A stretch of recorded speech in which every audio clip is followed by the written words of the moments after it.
Assalamualaikum warahmatullahi wabarakatuh. Dewan juri yang arif lagi bijaksana. Hidup mahasiswa, hidup rakyat Indonesia, jayalah pendidikan Indonesia. 20 bulan sudah kita diterpa badai virus yang sangat mengerikan. COVID-19 telah menjajah dan menjarah hak hidup manusia. Satuan Gugus Tugas Penanganan COVID-19 mencatat 153.534 orang meninggal dunia dan 4.093.208 orang terpapar COVID-19. Betapa sebuah ironi yang menyayat hati. Di saat keluarga kita harus diisolasi dan menyendiri karena telah terjangkit virus ini. Sebuah pukulan berat bagi kita dan akan menjadi sejarah dalam buku peradaban dunia. Pendidikan adalah kunci emas untuk membuka gerbang kebebasan. Sebuah pepatah dari Presiden pertama Amerika Serikat. Tentu saja ungkapan ini adalah benar. Namun, pandemi COVID-19 mematahkan kebebasan dalam mencari kunci tersebut. Kita dipaksa untuk menjadi keong di dalam cangkang, berdiam diri, terisolasi, merubah kebiasaan sehari-hari, bahkan berhenti dalam pengembangan jati diri. 20 bulan sudah kita berperang. Bedanya dengan perang di masa lalu adalah semua manusia kini berada di pihak yang sama. Namun musuhnya tak tampak. Semua sektor di bangsa ini dibuat lumpuh dan berantakan. Tak terkecuali sektor pendidikan. Pemerintah terpaksa harus merubah kebijakan yang lebih strategis demi memutus rantai penyebaran COVID-19. Telah terjadi disrupsi di dunia pendidikan, di mana proses pembelajaran yang biasanya dilakukan di sekolah harus bersubstitusi dengan pembelajaran di rumah. Hal ini cukup dirasakan berat oleh pelaku di dunia pendidikan. Banyak sekali lini masyarakat yang dipaksa untuk bertransformasi, mencari solusi dan beradaptasi di kondisi pandemi ini. Pembelajaran yang sebelumnya tatap muka berubah menjadi tatap layar. Pelaku dunia pendidikan pun mengalami disrupsi sehingga mereka dituntut untuk menguasai teknologi.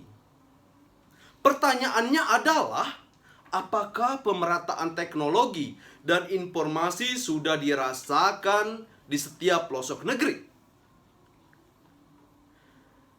Data mencatat Indonesia berada di peringkat ketiga tingkat adopsi internet tertinggi di Asia Tenggara.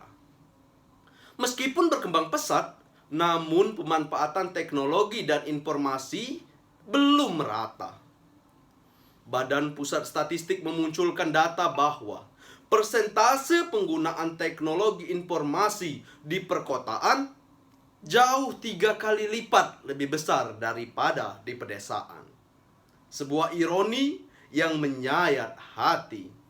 Betapa pemerintah seolah menganggap remeh pedesaan dan menganaktirikan pedesaan. Padahal banyak pemimpin-pemimpin besar di Indonesia yang terlahir dari desa. Problematika dunia pendidikan di masa pandemi ini tidak hanya berdampak pada proses pembelajaran, tapi juga pada kualitas sumber daya manusianya. Sumber daya manusia yang diprediksi mengalami penurunan baik dalam aspek kognitif, afektif, maupun konatif. Apabila hal ini terus terjadi, maka mahasiswa dan pelajar yang digadang-gadang akan menjadi penerus kebangkitan bangsa hanya akan menjadi penonton dalam rusaknya tatanan bangsa. Teringat akan perkataan Syekh Mustafa Al-Ghayalini dalam Izzatun Nasyi'in. Sesungguhnya di tangan kaum mudalah persoalan umat atau masyarakat. Dan dalam kebangkitan kaum mudalah masa depan suatu bangsa. Tentu saja hal ini adalah benar. Pemuda yang berpendidikan merupakan pilar utama masa depan bangsa. Kemunduran sumber daya manusia di masa depan akibat pandemi ini tidak terlepas dari minimnya teknologi dan informasi. Pemerintah mencatat pembelajaran jarak jauh yang dilakukan hanya dapat menjangkau 30% saja dari total peserta didik di Indonesia. Sebagai negara yang sedang berkembang, sangatlah penting bagi negara kita untuk memiliki sumber daya manusia yang kritis dan mampu memberikan solusi dan aksi nyata. Namun, dengan belum meratanya teknologi dan informasi pendidikan seperti saat ini, akan sangat sulit untuk mewujudkan cita-cita besar sebagai bangsa yang maju.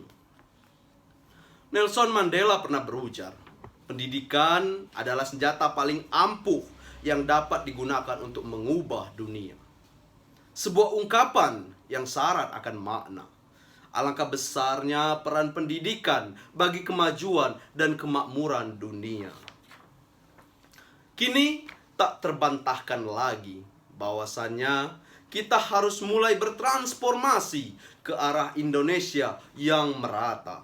Merata akses teknologi dan informasi, merata pendidikan, merata pembangunan sumber daya manusia.